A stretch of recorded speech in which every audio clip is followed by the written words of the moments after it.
Hyderabad Saidabad division పరిధిలోని SPH colony పార్కులో ఒకే దేశం ఒకే ఎన్నికపై అవగాహన కార్యక్రమాన్ని నిర్వహించారు. ఈ కార్యక్రమానికి కన్వీనర్ గా ప్రవీణ్, కో కన్వీనర్ గా గౌలీకర్ దినేష్ కుమార్ వ్యవహరించగా, కార్యక్రమానికి ముఖ్య అతిథులుగా బీజేపీ రాష్ట్ర అధికార ప్రతినిధి రాణి రుద్రమ, బీజేపీ రాష్ట్ర కార్యదర్శి doctor Prakash Reddy, Saidabad division corporator Kothakapu Aruna Ravinder Reddy, BJP రాష్ట్ర కార్యవర్గ సభ్యులు కొత్తకాపు రవీందర్ రెడ్డి, న్యాయవాది శ్రీనాథ్ తదితరులు పాల్గొని ఒకే దేశం ఒకే ఎన్నిక విధానంపై అవగాహన కల్పించారు. ఈ సందర్భంగా వారు మాట్లాడుతూ, తరచుగా ఎన్నికలు జరగడం వల్ల అభివృద్ధికి ఆటంకం కలుగుతోందని, వ్యయ ప్రయాసలు ఉంటాయని, ఒకే దేశం ఒకే ఎన్నిక విధానం వలన ప్రభుత్వ యంత్రాంగం పాలకులు అభివృద్ధి మీద దృష్టి పెట్టగలుగుతారని వెల్లడించారు. ఈ సందర్భంగా నరేంద్ర మోడీ ప్రభుత్వం తీసుకువస్తున్న విప్లవాత్మకమైన సంస్కరణలో ఒకే దేశం ఒకే ఎన్నిక కూడా ఒక భాగమని పేర్కొన్నారు. దేశంలోని ప్రతి పౌరుడు అభిప్రాయాన్ని తీసుకొని ఇటువంటి సంస్కరణలో అందరినీ భాగస్వామ్యం చేయడం కేంద్ర ప్రభుత్వం యొక్క గొప్పతనమని వెల్లడించారు. ఈ కార్యక్రమంలో బీజేపీ నాయకులు, డివిజన్ పరిధిలోని కాలనీ వాసులు, సీనియర్ సిటిజన్స్ తదితరులు పాల్గొన్నారు. కాబట్టి ఇది జమిలీ ఎన్నికలకు సంబంధించినటువంటి అంశం. నేను దాదాపుగా ఒక 40-45 నిమిషాలు మాట్లాడినాను. మీ అందరికీ కూడా ఇటువంటి ఉద్దేశంతో ఇలాంటి సెమినార్స్ పెడుతున్నాను. అసలు ఎందుకు ఈ సెమినార్స్ పెట్టాలి అనేటువంటి అంశం గురించి మనం చర్చిస్తే, ఒక దేశంలో ఒకేసారి అన్ని ఎన్నికలు జరగాలి అనేటువంటి భావన ఇవాళ కొత్తగా వచ్చింది కాదు. మనకు భారతదేశానికి స్వతంత్రం వచ్చిన తర్వాత 1967 వరకు 4 దఫాలుగా లోక్సభ ఎన్నికలు కానీ, అసెంబ్లీ ఎన్నికలు కానీ ఒకేసారి జరిగాయి. పార్లమెంట్కి అలాగే అసెంబ్లీకి ఒకేసారి ఎన్నికలు జరిగాయి. 1971లో అప్పుడున్నటువంటి ప్రధానమంత్రి శ్రీమతి ఇందిరాగాంధీ గారు ముందస్తు ఎన్నికలకు పోవడం చేత పార్లమెంట్ ఎన్నికలు ముందుగా జరిగి అసెంబ్లీ ఎన్నికలు తర్వాత జరగాల్సినటువంటి పరిస్థితి ఏర్పడింది. అప్పుడు అక్కడ బ్రేక్ అయింది, ఒక సిస్టమ్ అనేటువంటిది అప్పుడు బ్రేక్ అయింది. ఆ తర్వాత జరిగినటువంటి పరిణామాల నేపథ్యంలో ఎమర్జెన్సీ విధించడం కావచ్చు, ఆ తర్వాత మళ్ళీ ఎన్నికల్లోకి వెళ్ళడం కావచ్చు, కాంగ్రెస్ పార్టీ కొన్ని రాష్ట్రాలలో ఉన్నటువంటి ప్రభుత్వాలలో రాష్ట్రపతి పాలన విధించడం కావచ్చు, రాష్ట్రాలలో ఉన్నటువంటి పరిపాలనను రద్దు చేసి మళ్ళీ రీఎలక్షన్కి వెళ్ళడం కావచ్చు, అటువంటివి జరగడం వల్ల మొత్తం భారతదేశంలో కూడా అసెంబ్లీ ఎన్నికలు, పార్లమెంట్ ఎన్నికలు వేరు సమయాల్లో జరిగేటటువంటి వాతావరణం ఏర్పడింది. అటువంటి పరిస్థితి వచ్చింది. మీరు ఒకసారి ఆలోచిస్తే, అసలు ఉమ్మడి ఆంధ్రప్రదేశ్ ఉన్నప్పుడు కానీ, తెలంగాణ రాష్ట్రం ఏర్పడ్డ తర్వాత కానీ, మనకి 2014లో ఎలక్షన్స్, 2014 వరకు కూడా ఉమ్మడి ఆంధ్రప్రదేశ్ ఉన్నప్పుడు మనకు లోక్సభ ఎన్నికలు, అసెంబ్లీ ఎన్నికలు ఒకేసారి జరిగాయి. ఆనాడు ఉమ్మడి ఆంధ్రప్రదేశ్లో ఎప్పుడు కూడా బ్రేక్ అవ్వలేదు ఆ సిస్టమ్. తెలంగాణ రాష్ట్రం, ఆంధ్రప్రదేశ్ రాష్ట్రంగా 2 రాష్ట్రాలు విడిపోయిన తర్వాత ఈ రోజు వరకు కూడా ఆంధ్రప్రదేశ్లో ఎన్నికలు పార్లమెంట్ ఎన్నికలతో కలిసే జరుగుతున్నాయి.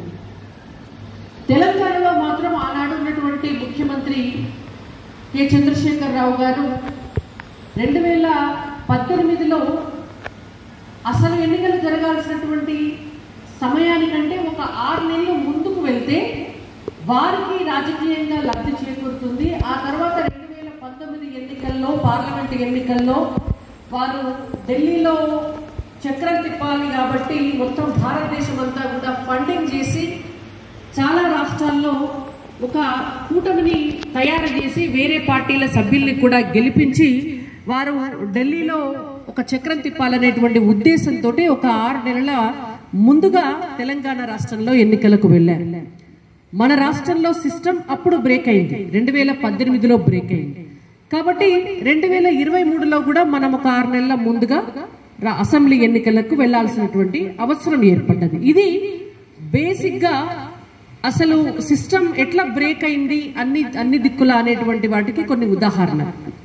అదే ఆంధ్రప్రదేశ్లో చూడండి, ఇప్పటి వరకు కూడా ఆంధ్రప్రదేశ్లో మొన్న జరిగినటువంటి ఎన్నికల్లో కూడా అసెంబ్లీ, పార్లమెంట్ 2 ఎన్నికలు కూడా ఒకేసారి జరిగినాయి.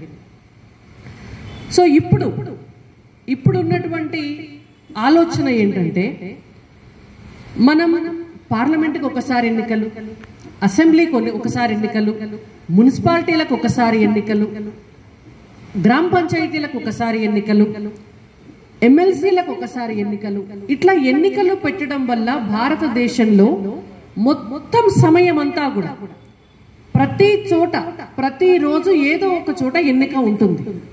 ఈ ఎన్నికల వల్ల పరిపాలన అనేటువంటిది ఇబ్బంది జరుగుతోంది, అభివృద్ధి అనేటువంటిది కుంటుపడుతోంది. కాబట్టి ఒకేసారి ఎన్నికలు నిర్వహించాలి అనేటువంటి ఒక నిర్ణయాన్ని కేంద్ర ప్రభుత్వం తీసుకుంది. నరేంద్ర మోడీ గారి నాయకత్వంలో భారతదేశంలో జమిలీ ఎన్నికలు నిర్వహించాలనేటువంటి ఒక ఆలోచన కేంద్ర ప్రభుత్వం తీసుకున్న తర్వాత అనేక మందికి అనేక సందేహాలు ఉన్నాయి.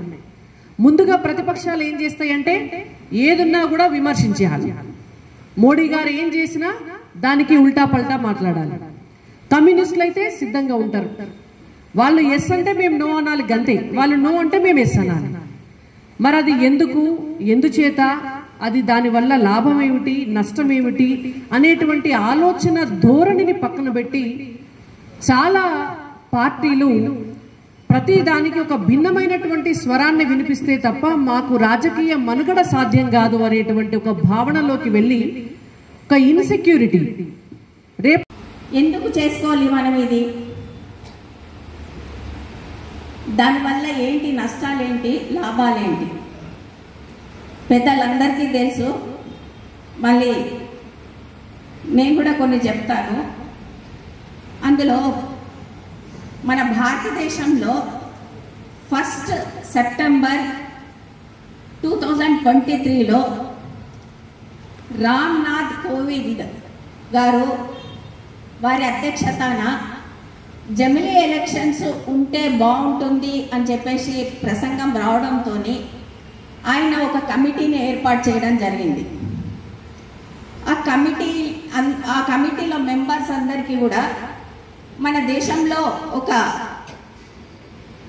ఏమంటారు రీసెర్చ్ లాంటిది చేసి అందులో ఉన్నటువంటి ఈ జమిలీ ఎలక్షన్స్ అనేటివి చేస్తే ఎలాంటి పాసిబిలిటీస్ ఉంటాయి ఇవన్నీ కూడా రీసెర్చ్ చేసి రావాల్సిందిగా ఆ కమిటీని ఏర్పాటు చేయడం జరిగింది. అందులో కమిటీలో వాళ్ళందరూ కూడా జమిలీ ఎలక్షన్స్ చేస్తే చాలా లాభాలు ఉన్నాయి అని చెప్పేసి ఒక రిపోర్ట్ ఇవ్వడం కూడా జరిగింది. ఆ రిపోర్ట్లో ఎలాంటి అంటే మామూలుగా జమిలీ ఎలక్షన్స్ అంటే ఏంటి, జమిలీ ఎలక్షన్స్ అంటే ఒకసారి